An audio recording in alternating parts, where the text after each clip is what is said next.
Proclamation of the good news of our Lord Jesus as written to us by John. Glory to you. Glory to you, O Lord. Jesus said to the crowd, "Everything that the Father gives me will come to me, and I will not reject anyone who comes to me, because I came down from heaven not to do my own will, but the will of the one who sent me. And this is the will of the one who sent me, that I should not lose anything of what he gave me, but that I should raise it on the last day.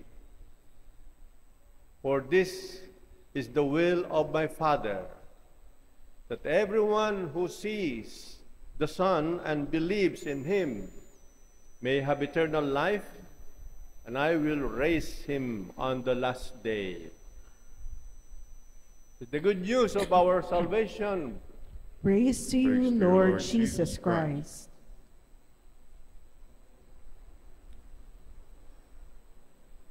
Come, Holy Spirit, bless this unworthy priest.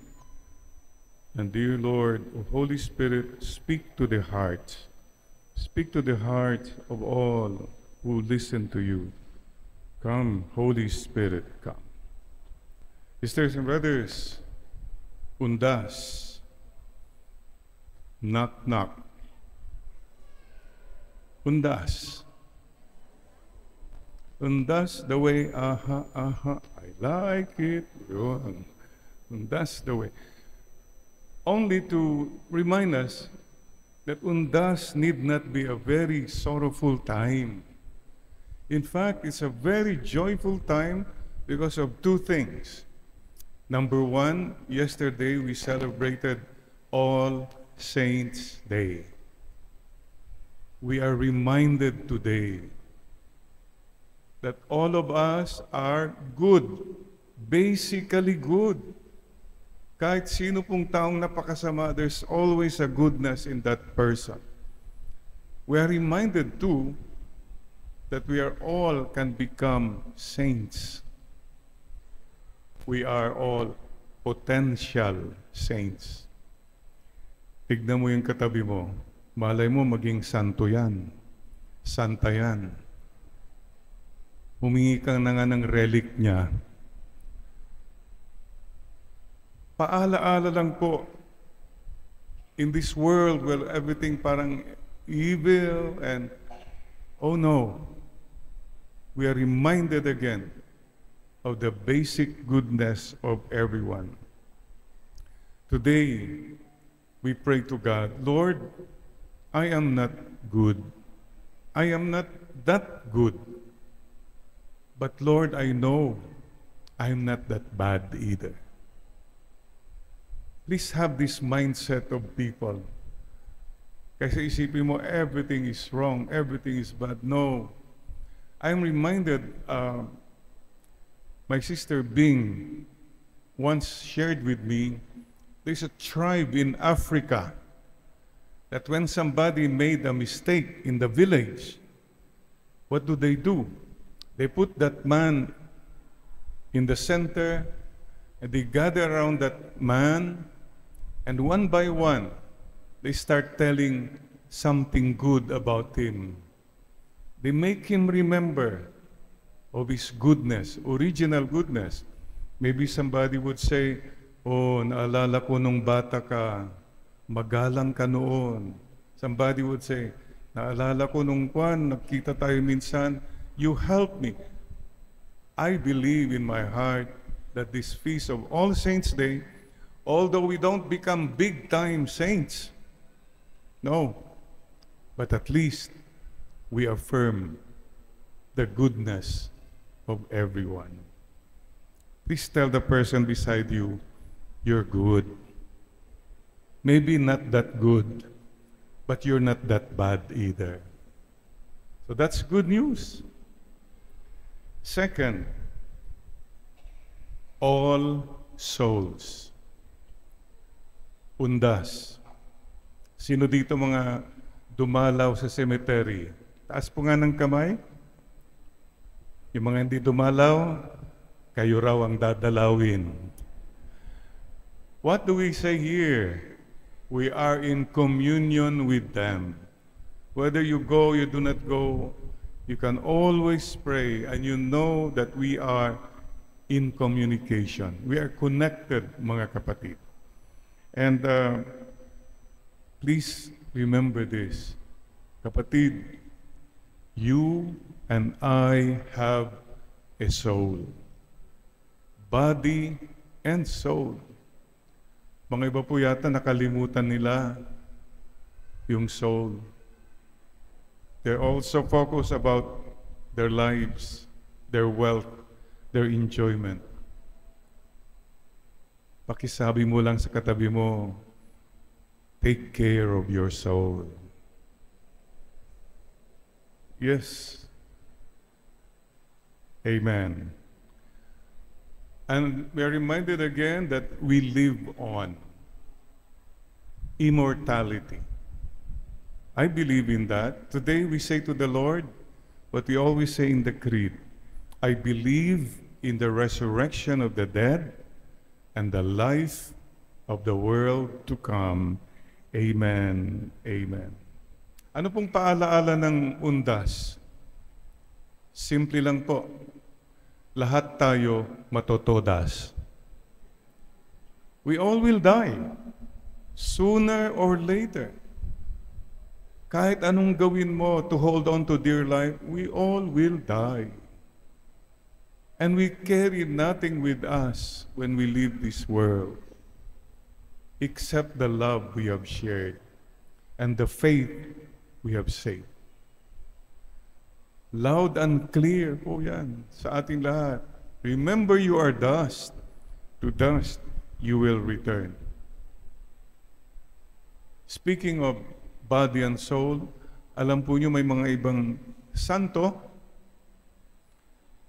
they are incorrupt. Yung body nila, years, namatay na, buo pa rin. Incorrupt. At mayroon naman po, mga tao, buhay pa, corrupt na, nabubulok na. Reminder, you have body and soul. Sisters and brothers, lahat tayo matutodas, ngunit hindi yan wakas. Ang buhay po hindi wakasan. Ang buhay po sa paniniwala natin ay itutuloy. Naalala pa ba nyo yung liwayway? Banawag? Hindi po wakasan ang buhay. There is life after death. Mga kapatid, please don't forget, lahat tayo matutodas, ngunit hindi pa wakas, mayroon pang bukas. Sapagkat bukas na po ang pinto ng langit para tayo'y makapasok. At sana lahat tayo maligtas. Hindi lang mo maging safe. Padalas inaatupag natin sa mundo, safe dapat ako eh. May pagkain, lahat ito, I'm safe, I'm secure. O may mga gulo, basta ma-safe ako, makagagawa ng paraan, makakalusot. It's not enough to be safe. We have to be saved. Safe ka nga, pero hindi ka naman na-save. Final divine justice is what matters most in the end, mga kapatid. So mga kapatid, mayroon po, remember, yung namatay yung husband, hindi maka-let go. Ang dami po dyan, hindi maka-let go. I know of a mother who still celebrates the birthday of the son. 20 years na, basta birthday, naghahanda ng marami. Parang, well, nothing wrong with that except that you all have to move on and let go and let God. Anyway, the story is told, yung misis nung ipapasok na yung kabaong, Yun ang pinakamasakit, no? Aba, pinilit niyang siniksik yung cellphone ng husband niya. Pinasok doon sa kabaong. Sabi niya, keep in touch, ha? Ganun, parang di maka-let go. Guess what? After 3 days, naka-receive siya ng text message from the husband. Sabi, hear na me, follow na you. Which is true. Just a matter of time, susunod tayo doon eh. There's no other way. Aha. There's no other way except to die and go to eternal life. Wala pong makakalusot dyan, mga kapatid. Pero, saan ka pupunta? It's your choice. You go to the light or you go to the darkness. It's your call. Let us follow the light. Let us follow the Lord. Kung makakapagsalita lang sana yung mga loved ones natin na namatay na. Today, they tell us in a very special way, don't worry about me. I'm with God. I'm with the Lord. In this kingdom where there are no more tears, no more pain, no more problems, no more issues, no more politics, no more flood control, ano pa dyan? Wala. It's such a peaceful place. Try your best to come here. At kung makakapagsalita pa siguro sila, sabihin nila, dito sa langit, wala dito mga mayayabang, mga matatapang, mga masusungit. Wala sila dito. Yung mga basher, mga chismosa, wala, nahirapan, walang kakarating. So what are they telling us? Be good and go to heaven. Yun lang po. Today, may I ask you all to make a little resolve. Lord, I am good. I'm not that good. I'm not that bad either. And I desire, Lord, to go to heaven someday. Yun po ang aking kahilingan na makarating din ako sa inyong kaharian someday. Your will, your way, your time. Amen. Isa pa hong gustong sabihin ng mga nauna na sa atin, lalo na mga mahal natin sa buhay. Today, they tell you and me, thank you. Salamat. Salamat sa pagmamahal. Salamat sa paalaala. Salamat sa pagpapahalaga ng ating pinagsamahan, pagpahalaga sa kabutihan. Remember them smiling at you. Don't remember them in pain, in sadness, or in anger. No. Telling us again, oh, love one another. Magmahalan kayo, ha? Masaya raw sila kung nakikita nila yung mga iniwan nila nagmamahalan. Malungkot sila kung may away-away. May court case pa kung ano-ano dyan. Usually po, minsan lang sa taon nadadalaw. Gaano kadalas ang minsan lang? Madalas, pupunta pa tayo doon, ang iingay. Halos sabihin nila sa atin, pwede ba, huwag niyo na kaming guluhin. Rest in peace na kami. Nag-picnic lang kayo, etc. I think more than anything else, it's a promise to tell them, we will follow the good things you told us. Magpapatawaran kaming magkakapatid. Magtutulungan po kami. These are the things that matter in the end. And please, we also would like to tell us again, see you in heaven. See you in heaven. So you better be good, and I'll see you again in heaven. Promise. Promise sealed with the heart. Please tell that one person, the people around you now, see you in heaven. Promise? sealed with the heart. Ikatabi mo po. Ayan. Yan. Promise, sealed with the heart. Ayun. May siniko doon. Promise, matindi na promise yun. Binatukan yung katabi.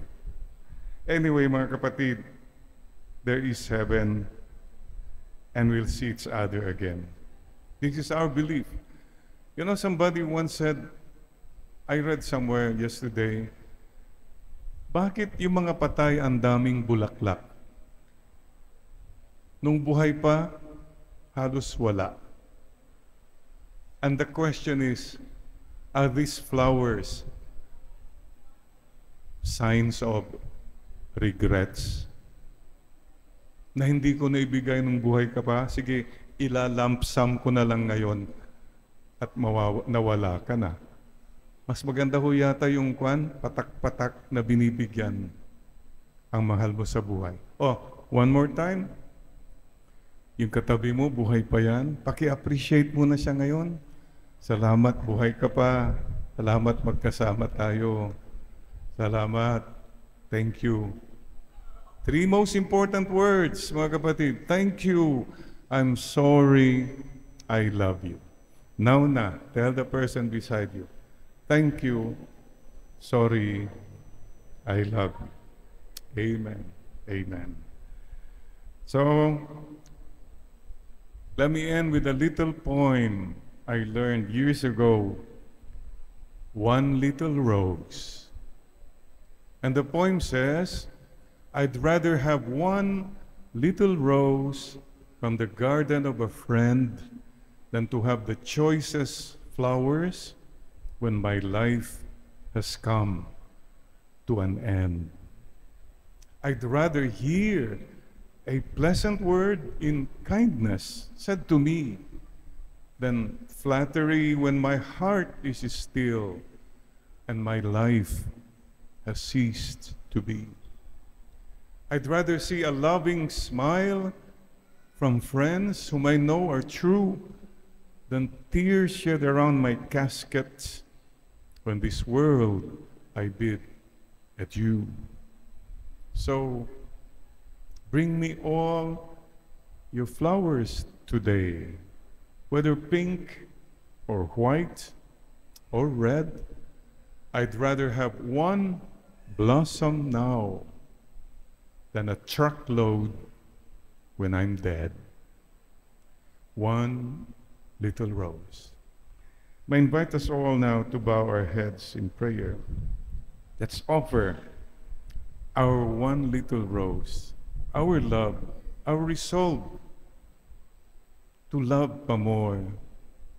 Offer to the Lord now. I love you, Lord. Help me to love you more. One little rose for your loved ones. Baka may mga mahal ka sa buhay na kulang pa ang pagmamahal mo. In prayer now, offer that one little rose and promise to really make that person feel your love. Let's offer also that one little rose today for our people, mga kababayan natin. Mga kabayan, magtulungan tayo. Let's not give up on one another. And let's offer that one little rose for our beloved country, the Philippines. Mahalin natin ang ating inang bayan. Don't give up. People, a few people can make us suffer. But together, we can conquer. Please don't give up on one another. Victory is ours if we follow God's will. The evil ones will not prosper. And one little word rose for our beautiful world. It's still a beautiful world, a wonderful world. Take care of our Mother Nature. Thank you, Lord. And today, let's all pray with the Blessed Mother the prayer, the song, the wish. Oh Lord, I want to be in that number. Oh, when the saints go marching in. Oh, when the saints go marching in. Oh, when the saints go marching in. Oh, Lord, I want to be in that number. Oh, when the saints go marching in. Sisters and brothers, this is our hope. This is our mission, to do our best while we are still alive, that we too, someday, will go with the saints marching in to heaven. Amen and amen.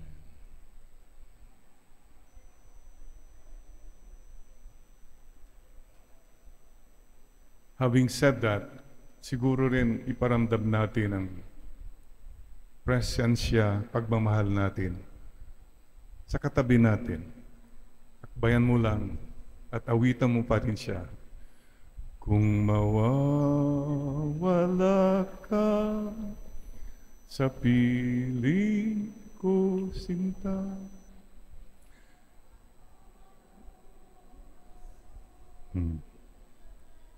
Alay ko. Pakisabi mo lang sa katabi mo, huwag ka munang mawawala, ha? Amen. May misyon ka pa. Amen and amen.